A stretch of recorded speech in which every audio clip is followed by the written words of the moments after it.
Friends, welcome to my channel Economics with Sachin. Today we will take a topic of class 11, that is first topic economics.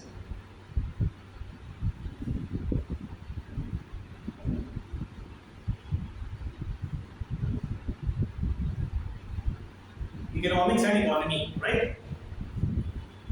In this what? First of all, we come with topic wise. First of all, when we are talking about economics, what does that mean? This economics is based upon basically two things.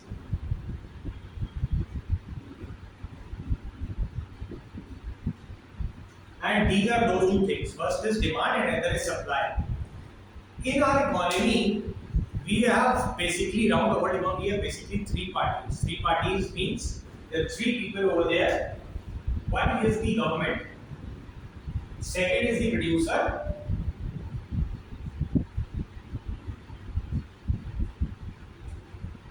and third is the consumer. These are the three parties. One is the government, second is the producer, and third is the consumer over here. Except the government, to a certain extent, everyone is looking for their profit, for their benefit. So when over here, when we're talking about saying that demand, economics is based upon demand and supply, so who is demanding? The consumer is demanding. And who is supplying? The producer is supplying. In this demand and supply, what happens? They both are looking for their benefit, for their profit. Talking in terms of benefit, so you see that when we are talking about consumer part, in the part of the consumer, what do you see? He finds that unless and until there is utility for it, for the product which he is purchasing, he will not buy that. Fine. That is for the part of the consumer. On the part of the producer, we are talking, he is supplying, so he is supplying again, like just like we discussed that. There is benefit for it. So what is happening over here? He is getting, when he is supplying, he is getting profit for it, right? So this is your economics.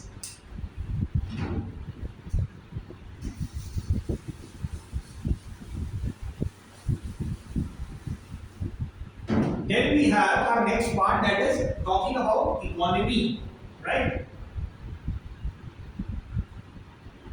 Just now we have discussed that everyone is working for profit, right?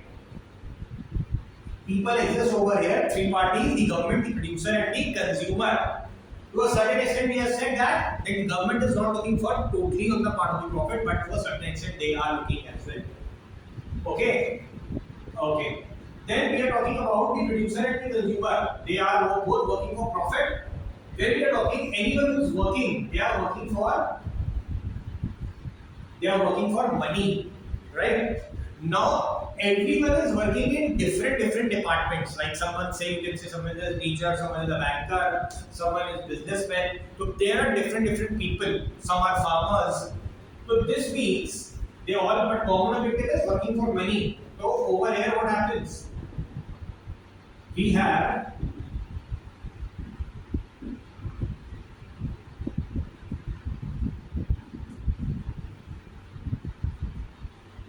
right? We have three different sectors in our economy. One is primary, other is secondary, and third one is the tertiary sector. Primary sector, people come who are earning money from the natural resources like farmers and all. These are the people who come under the primary sector. Secondary sector, people who are earning from manufacturing. They are making something and they are selling. That is your secondary sector. Third one is your tertiary sector. Tertiary sector means people who are giving some kind of services and they are earning money from that. This is the division of the economy: primary, secondary, and into tertiary sector. So this is, you can say, the basic difference between what? Economics and economy. Now next part, what we have in our whole economy, what we have? Scarcity. There is some kind of scarcity in not only talking about the Indian economy, but every economy we find what? There is scarcity of something. This means इसकी कमी है वहाँ पे. Just now I said that not only Indian economy, this is being faced by every economy. So this means We can take example of the most developed economy of the world, right? That is the most developed economy is the USA, right? They are also facing some kind of scarcity. The whole world is doing some import and export trade. Okay. So what kind of scarcity they are facing? Let's take an example over here. Say suppose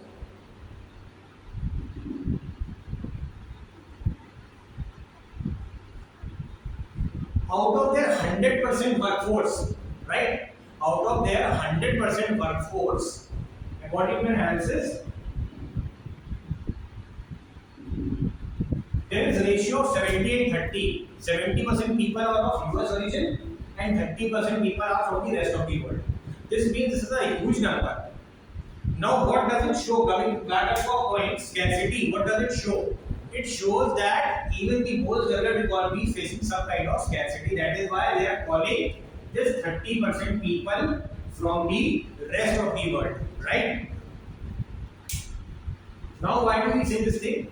Because initially we say no country wants people from other countries to come and work over there. Obviously, they are looking for talent, that is fine. But what is the basic reason why do we don't want? The reason behind that is because, say suppose Mr. A goes from India to US, right? He goes from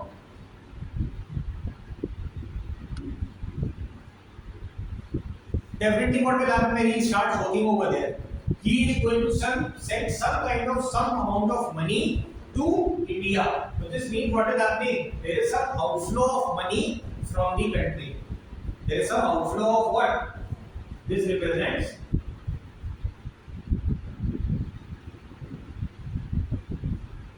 outflow of money this new country wants. Fine. So this is one part. This says that scarcity around the world, every country, some or the other point, they are facing some kind of scarcity.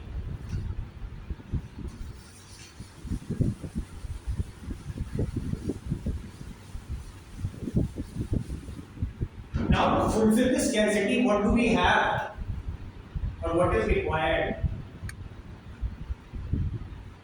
Right? You require resources to fulfill them. We require resources. But these are what? These are limited. Right? These are limited. Just now we have taken example, even the richest country also face some kind of scarcity. This means some kind of resources also are limited with them. Say suppose example, again taking this story over here. He wants to purchase many things, but in total he has only 1,000 rupees. So he cannot purchase all what he wants. He can purchase only certain amount of things, right? This means you have limited resources, but there is some kind of scarcity,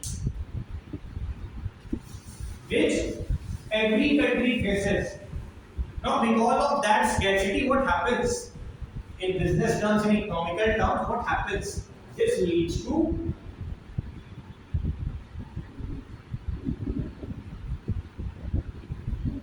right.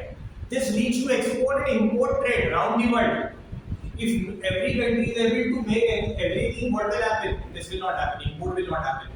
Means every country is able to make everything at a lower cost. What will happen? They will not purchase anything from outside. Simply, export will not flourish. So this means this will stop. That is why, because of the scarcity, this leads to export and import in the what?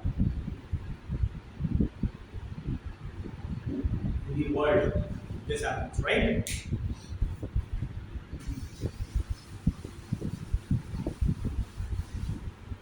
I hope this must be clear. Economics and economy. Now coming to our next topic is your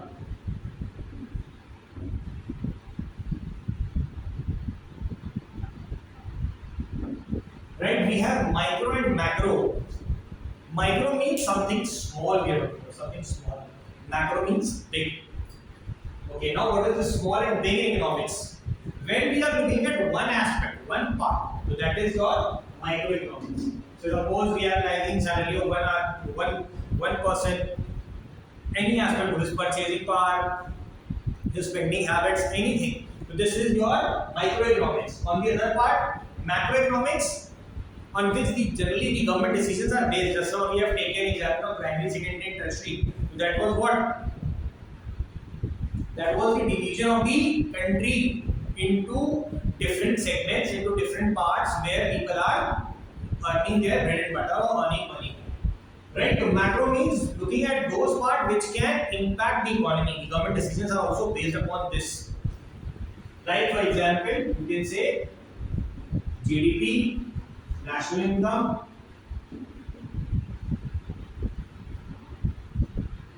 inflation, all these things. These are your macroeconomics, right?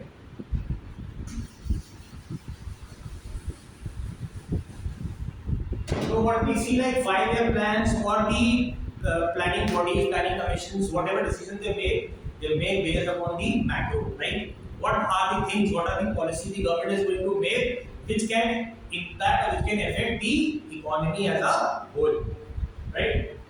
Okay, this was your what? This was your micro and macro. Now next we have what?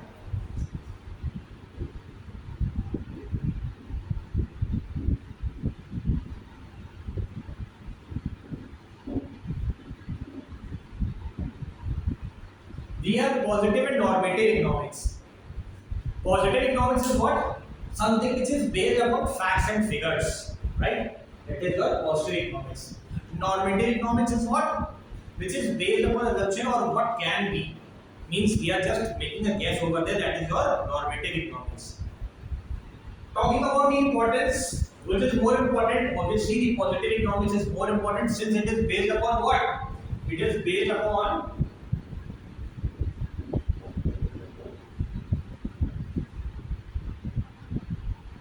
right? It is based upon facts and figures. Whatever is very helpful or it is important for the government to make decisions because what has happened in the past, we make decisions based upon that. Or what is the current condition of the country. So that is your positive economics. On the other hand, normative economics is just an opinion. This can be, this cannot happen, and things like that. This is your positive and normative economics.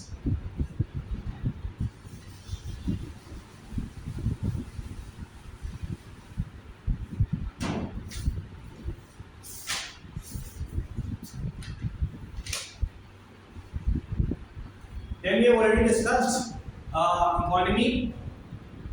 Then we have nature of economy. Like what kind of economy we have.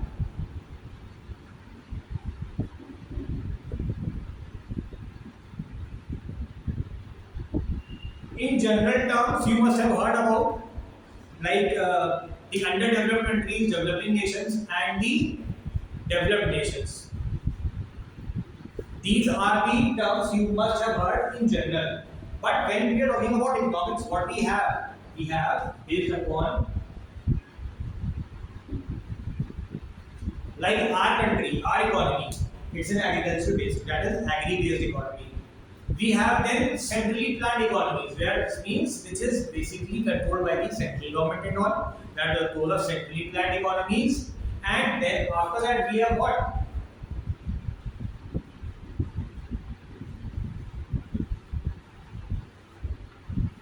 Mixed economy. Mixed economy is what? Like our country, mixed economy we have, where both the public and the private sector are operating together, right?